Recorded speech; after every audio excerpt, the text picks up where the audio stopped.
Let's begin.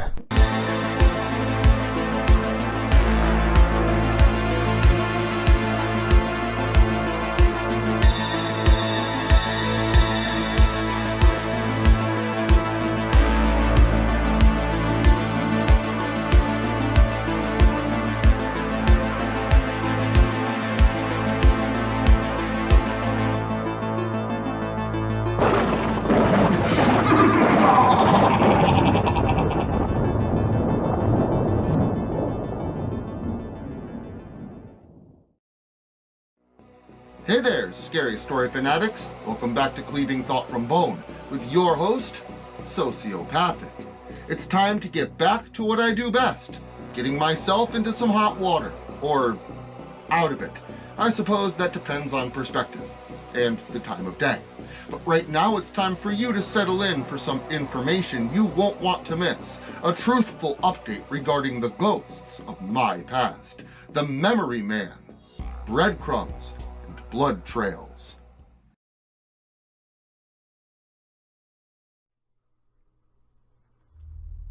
Hello once again to all of you dying to know more. For those of you just tuning in, my name is Sabian Lockhart, and I am not only a lover of horror and the macabre, but I also have a really curious personality and a strong sense of duty, even at the occasional expense of my own safety from time to time, apparently. The last time I posted, I discussed a memory of my distant past, something I deemed irrelevant for so many years, until recently, that is. The event I'm referring to was when I was nearly kidnapped in my hometown, if you could call it a town, when I was only 7 years old. I got a good look at the man's vehicle, and a good look at his face that I can't remember, though, as investigation leads me through the uncovering of unknown truths, I find my memory becoming more and more clear. Allow me to explain. Like I said, I never told my parents about what happened. I never saw this man again. But now, I realize that maybe I could have prevented something sinister. After the acquisition of some new discoveries, on a hunch, I reached out to a few people in my hometown, trying to find out if anyone had a similar experience. I'm still waiting to hear back from most of them, but as it would turn out, one of them had listened to my first update and reached out to me. It was a few days after the first video post released, and the message sent was, "That's weird. Did you know that I was almost kidnapped as a child as well?" I found this really strange, and I messaged my friend back, wondering if he would be willing to offer me some more details. He told me that he would. So, in response, I promptly prepared a sheet of relevant interview questions, so I could derive the information that I was after. What follows is his described account, and for the sake of anonymity, we will call this individual Terrence. Terrence was walking down the street in Great Bend, Pennsylvania. The year was 1990 or 1991, of which he could not specifically remember, as such important things are lost on a child as triviality. Terrence was 5, and was visiting his grandmother, playing just outside. The day was overcast, yet nice enough to play outside. With a town this small, an unattended child playing outdoors is a usual sight to see, and more than a common occurrence.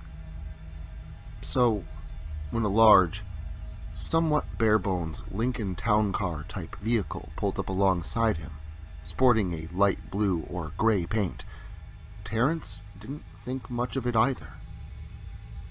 The man rolled down his window and aimed his focus on him. He was gaunt, had a slightly graying, scraggly hair, and his smile seemed to hide something sinister.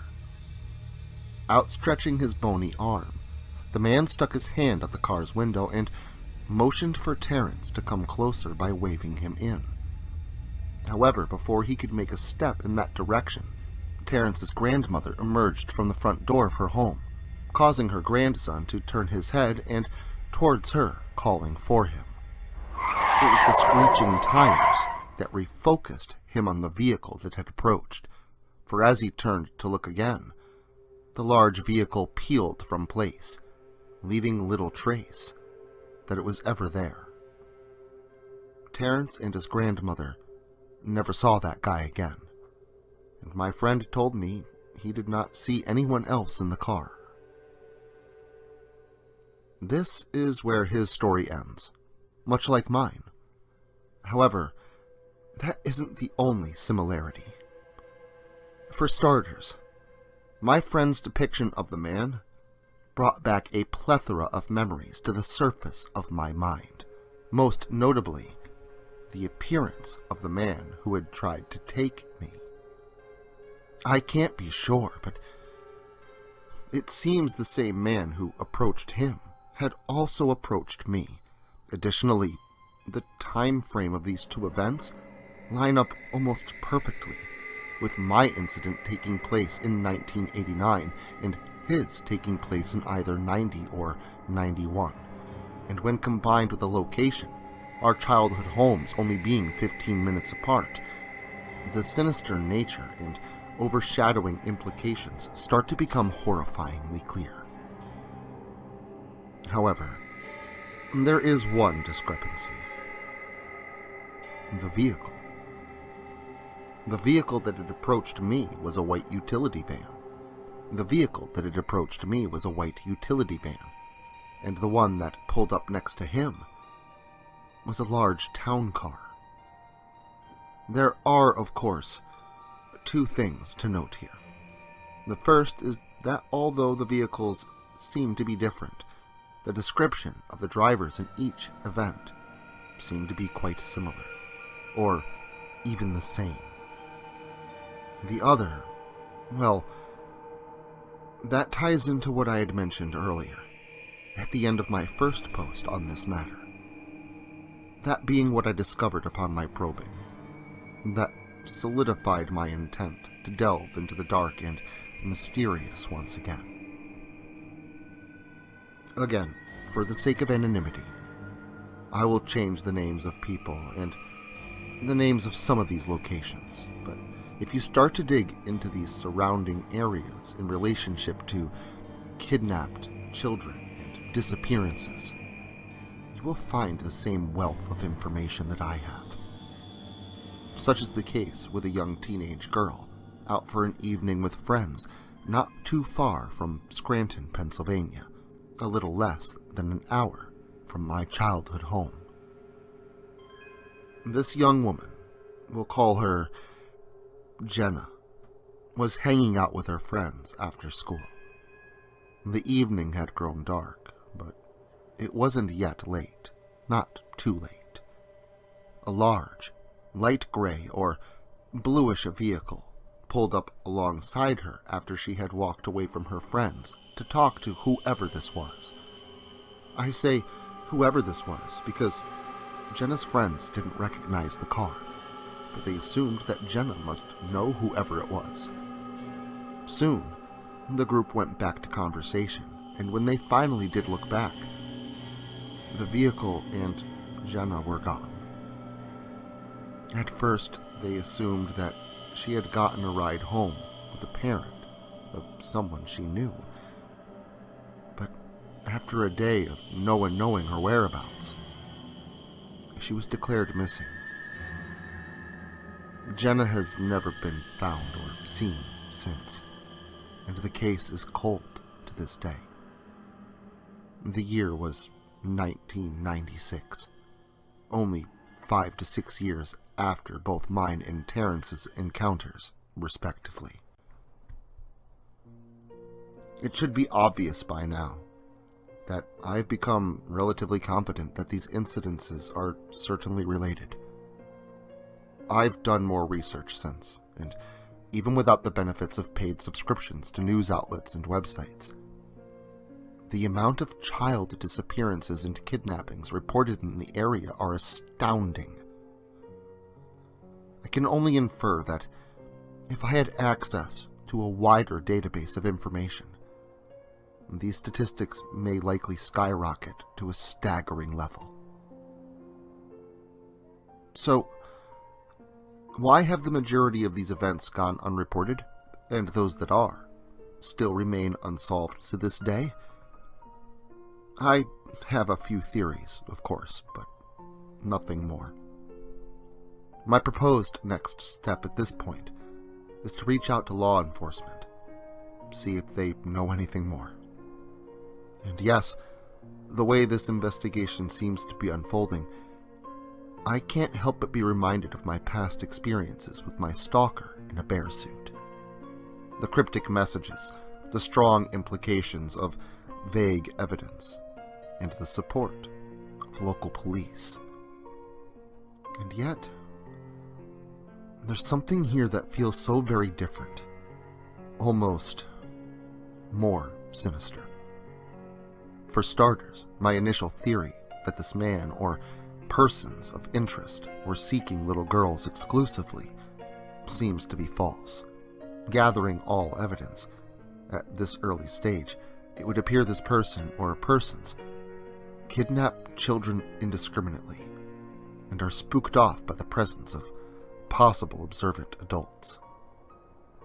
I'll let you know more as soon as I have more information to give. Update. I do have a date to speak with a Pennsylvania state detective.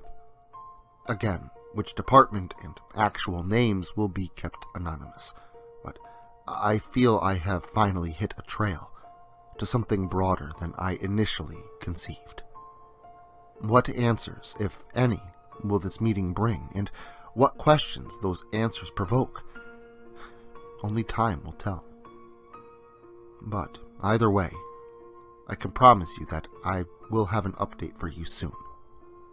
I can also just about guarantee that this road of investigation is far from over. With that in mind, I have no doubt that I will be reporting back to you all soon. Until then, wish me luck. Sabian, out. Well, it seems that just when you think the trail goes cold, someone opens a new door for you to step through. What waits on the other side? Only time will tell.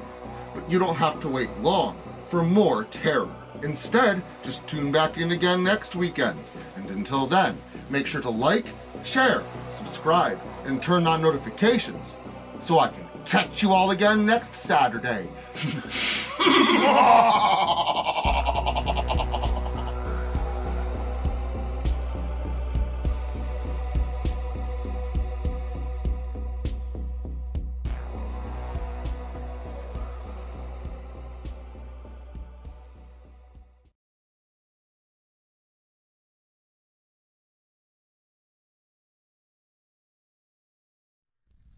Social media can be very unpredictable, especially regarding horror content.